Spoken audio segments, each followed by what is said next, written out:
What's good in the YouTube? This is Crazy Samurai. I want to bring another video. Today I'm bringing you a video on Uchuu Sentai Kyuranger. Now, for those that are wondering, yes, I usually do these episodes on Tuesdays or Mondays. Unfortunately, for some reason, I wasn't able to find or get the chance to really watch it until today. So, yeah, I have to watch it. I had to finally review it today on Wednesday, a little later than I typically do, but hopefully episode 8 won't be that way. Episode 7 here, Bring Back the Birthdays. Really cool episode. I actually liked it a lot. Different one, but cool one. And this episode focuses primarily on balance, but it also does some interesting things, including having a little bit of a crossover, kind of a promotional deal for the movie that will be coming out in the summer as well, where they're going to be doing the Superhero Tyson Wars movie, the 5th one, I believe it is, which I've seen all the previous ones. For those who do not know how that works, basically the idea of those kind of movies is that it's like you take several characters from multiple, like you have several characters from tons and tons of Kamen Rider seasons and tons of Super Sentai seasons coming together into one big movie focusing on one major story. And they've been doing this for years now, not like forever, but probably for the past 5 or 6 years or so they've been doing it, and they're always really cool, and it's nice to see. And you typically have a good mix of cast from multiple seasons, not necessarily whole teams, but except for the ones that are the current ones, but there are some cases where that does happen. It varies, but it's very cool. So anyway, I wanted to get into this episode. This episode is called Bring Back the Birthdays. And the idea of the episode is that apparently it is Balance's birthday, and so that plays into it a lot here. So what occurs at first is that Stinger is showing. Well, at first what happens is that Balance is looking at his calendar and seeing that his birthday is coming up, and it's supposed to be today, actually. So he's excited, he's happy, he can't wait to see how things will go. So at that point, what happens is that everyone else is in the main part of the Orion ship. Stinger is showing the rest of the team, including Sho, Sho Rumbo, the information he received regarding Madako and Ikigan. For those who are wondering, you may remember last episode, they were in it. They were the assassins that he ended up trying to fight, which he struggled with severely and is concerned with how the team will be able to put up with them. So at that point, he ends up showing all this stuff. Sho does know of them and is concerned and saying that if they do confront the two of them, try to stay away as much as possible because they're very dangerous. So at that point, what happens is that they end up then going to the main part of the episode, talking about what the main mission is, which the mission is supposed to be them trying to save birthdays on Earth. Apparently, kids have been having their birthdays stolen by a Malastray known as Tomi. Tomi is this Malastray that is this ability that allows you to actually steal birthdays, and not only steal the fact that it is your birthday, but steal anything related to it being a person's birthday. Pretty interesting. So at that point, what happens is that then they're like, well, so where should we go to find him? And the thing is that he said is that the show basically says he's not a monster that will just kind of hang out wherever. He's a lot more hidden, and he doesn't come out often. So at that point, they realize that they need to create a situation to set him up to come out. So at that point, they're like, what can we do? Who can we set up for a birthday? Then suddenly Balance comes in and says, hey, it's my birthday. That's when they realize, perfect, okay. Quickly, very, very quickly especially, they end up doing the Q-Let dance to figure out who will be the 5 that will go down to Earth and deal with the situation. The 5 are really quickly chosen, mainly because of the fact that this is also a crossover bit, they need more time to have that stuff. So it's sort of like if they don't speed things up in certain points, it won't fit. So they end up doing that, and what's chosen is Lucky, Hammy, Balance, Nagare, and Stinger. Yes, Stinger is chosen, which is probably the first time we've had that, and it's only because Stinger is on the Orion, which he's only been on the Orion, I think, maybe 1 or 2 times. So that's interesting. So at that point, what happens is that they then Nagare's like birthday. It's Balance's birthday, and he doesn't really understand what birthdays are and how they work and why it's important. So anyway, they end up going down to Earth. At that point, they end up seeing a kid who is crying, who's upset because apparently his birthday was stolen by Tomy. And what happens is his mother eventually comes over after Lucky tries to comfort him, and the mother ends up trying to give him a gift to make it up to him that he didn't get a real birthday. Thing is, the present is teleported away, and he doesn't know what happened to it. So then what happens is we end up seeing in the villain base that he's celebrating his birthday, Tomy, over and over again, because now he has all these people's birthdays. So at that point, the present that this kid ended up getting ended up going to him, and he's like happy to see a present because he always gets to have a birthday, which is nice for him, but unfortunate for everyone else. So then back to the main situation, they end up trying to set up a birthday scenario around Balance, and Balance gets to sit there and say like, oh, I can't wait to celebrate my birthday, I hope everything goes well or whatever. And then Nagare sees this, and Nagare sees how happy, how sad the kid was about losing his birthday, and Nagare is scared because he doesn't want his friend to lose his birthday, because it's like, if they can cry that much over something like this, it must be important. It can't just be a nothing. Obviously, Nagare doesn't really know what a birthday is, but he assumes, based off of the kind of implication that happened from someone losing it, that it's bad. So at that point, what happens is that Nagare comes over to Balance, tries to say to him like, Balance, you should go, this is too dangerous. And Balance is like, it's alright, I'm supposed to be the bait, don't worry. Nagare doesn't really understand that, but eventually the magistrate Tomy does show up and tries to take away Balance's birthday. Fortunately, Balance does jump out of the way, and then Nagare ends up using his special ability to put him in place and paralyze him, so that the others can go in for an attack. Thing is, the others are also fighting some endeavors, but when they get the opportunity to, they are trying to, once Nagare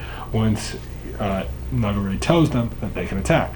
So then at that point, what happens is that they end up, prior to this, also transforming, but then trying to attack, but suddenly Ichigan and Minako do show up. This does lead to them trying to fight them, particularly, I believe it's Stinger and Lucky try to fight Ichigan. When Stinger and Ichigan fight, originally what happened is that Ichigan was much more on the defensive side rather than trying to be aggressive and going out of his way to attack Stinger. Thing is that in this case, he's still defensive, but more aggressive than he had been in the prior episode, where he was just testing out what kind of moves and tactics Stinger would use.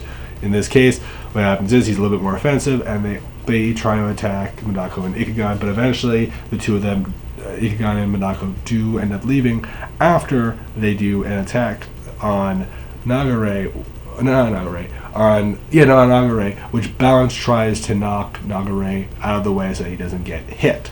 Thing is that because he ends up knocking him out of the way, Tomy is not being paralyzed anymore, so Tomy then uses his attack to take away Balance's birthday.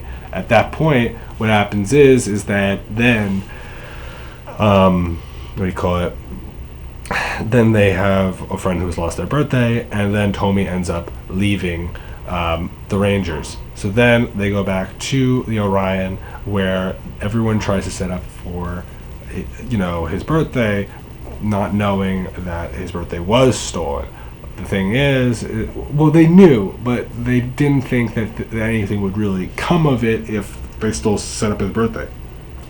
Thing is, after setting up his birthday, like creating banners, having food, all sorts of stuff, they finally bring him into the room. They show him the banners. Zeta shows him the food that he made.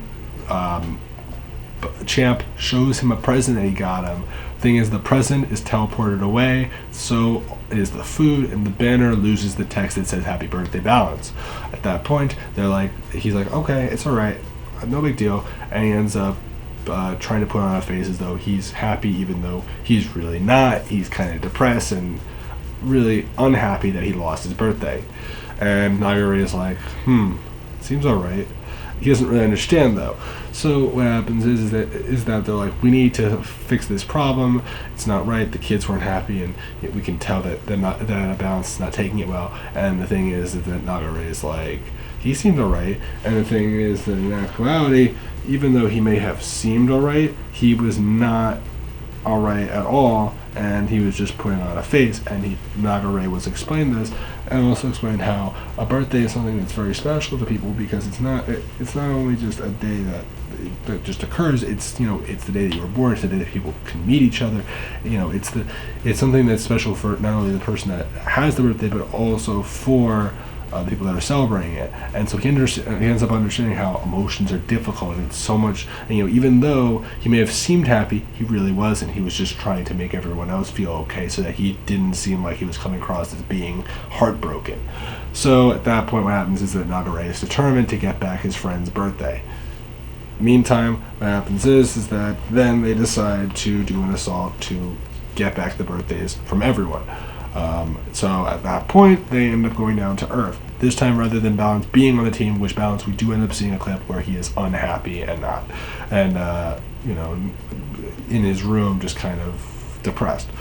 But what happens is that rather than having Balance on the team this time, Champ takes his place. Everyone else is still the same. So Hammy, Lucky, Nagare, and Stinger are still on the team, but Champ is replaced.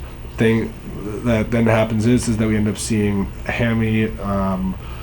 We see all of them trying to fight the Endeavors, and Hammy ends up turning invisible using her chameleon abilities to get inside of the base where Tomy is, and having to deal with some Endeavors that are guarding the way. So what happens is she ends up using a new Kyotama, which is the Aries Kyotama, which allows her to put her opponents to sleep. It's actually the animal that's on it is a sheep, so she ends up using that to put the Endeavor to sleep, ends up walking through. And then we end up seeing more fighting, and eventually Champ and Nagare are trying to sneak in to deal with Tomy. Meantime, we end up seeing Stinger and Lucky trying to deal with a new monster which looks like Ikegan, and they think it is at first, but it's sort of like a Kamen Rider-esque version of Ikegan. His name is actually Shocker Ikadevil. You may be thinking to yourself, okay, Shocker Ikadevil, why is that something that's interesting and different? So what happens is that at that point, Lucky, as usual, is the one that tends to call Sho to ask for a new Kyotama. This time, this Kyotama is, shot with the pool stick and ends up, Lucky ends up getting it, and it is an Ex-Aid Kyotama. This Kyotama allows him to summon Ex-Aid, which initially has him in his level 1 form, and he ends up creating the whole terrain with like the block bits and the coins and everything, and jumping all around trying to attack Shocker Ikadevil. And eventually, things are looking cool, things are great. Lucky basically says, go on, we'll deal with it, and Stinger's like, all right, I'll go help the others. So at that point, Lucky and Ex-Aid are together. At one point, Lucky ends up pushing on Ex-Aid's belt, and that leads to him turning into level 2, and both Ex-Aid and Lucky end up doing a final attack on the Shocker Ikadevil and defeating the monster. They then actually rejoice and kind of like act cool with each other, and basically say like how Lucky says that they're trying to save the universe, and then Hoji Imu, who is Kamen Rider Ex-Aid, basically says he's trying to become a great doctor that can save many patients' lives, and so they both are friendly with each other, and eventually Ex-Aid does disappear. He fades into existence or whatever, and that's cool. Now, for those that are wondering, Ex-Aid, who is Ex-Aid? Kamen Rider Ex-Aid is from the Kamen Rider series, which is a show that actually was the origins for Super Sentai, which came before this, and is the reason why we have Super Sentai today. and then you can go even further back to other things like the comics that came before it, and a couple of other series that have also inspired what we have with Super Sentai and even Power Rangers. Anyway, I wanted to just bring that up. I'm not going to go into too much detail for those that don't know what Kamen Rider is. It's a very cool show, and definitely worth watching if you like Super Sentai and Power Rangers. It's fewer members on the team, but it's different setup, and there's no mechas, but it's still very cool. Anyway, besides the point, just wanted to address that. I have watched it. I've watched pretty much most, if not all, seasons before, and I like Kamen Rider a lot. Anyway, I keep on saying anyway. Besides that point, I wanted to then get into what happens next, which is that then Nagare ends up stealing the whole crate full of birthdays from Tomy. Champ ends up actually pulling him up and lifting him into the air. Balance ends up showing up, seeing the team trying to take back the birthdays, and Balance is happy, and Balance is offered the chance to swap back in, and swap out Champ. So he says he will. Thing is that Champ, at least at that moment, does manage to reel up Nagare when he steals the crate, and then Nagare ends up using a attack to destroy the crate and release all the birthdays to everyone around the earth, and everyone that just in general lost their birthdays, including Balance. So Balance gains back his birthday, and so do all the kids. The kid that was upset earlier gets to get his present finally, and the mother and the kid are very happy. Then they end up doing their attacks to defeat Tomy, and this time when Tomy turns big, he isn't put into the typical consumerist robots that we tend to see them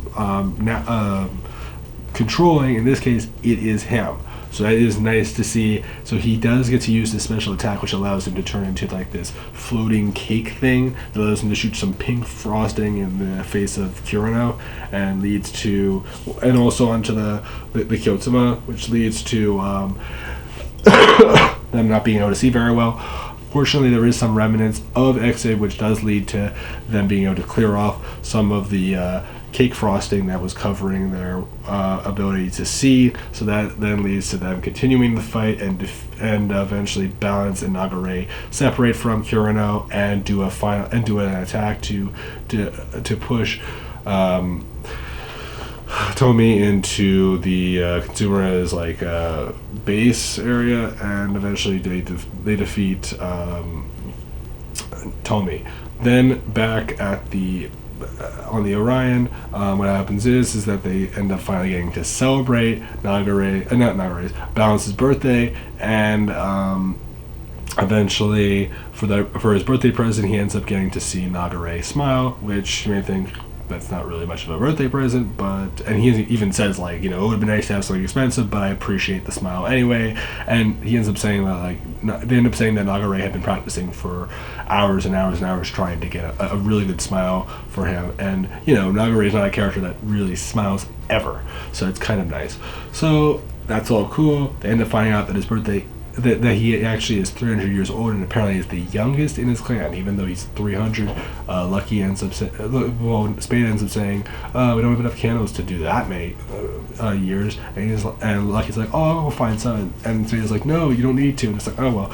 So then at that point the end credits do roll. We then end up seeing what the next episode will focus on, which is on Sho Rembo. He will be finally transforming into Rio Commander, which is very exciting, so we will get to see him. There is also a little bit of a hint showing Sky Blue, which is Kotaro from episode 5, who is the older of the two brothers from that episode. He is going to be Sky Blue, for those who don't already know, and he is going to have the little brother, big brother forms, which is exciting. So I am looking forward to seeing how it's going to work out. We know for a fact at least that Rio Commander will show up most likely in the next episode, because we do see him finally using his weapon and all that, but we don't get to see Rio Commander himself.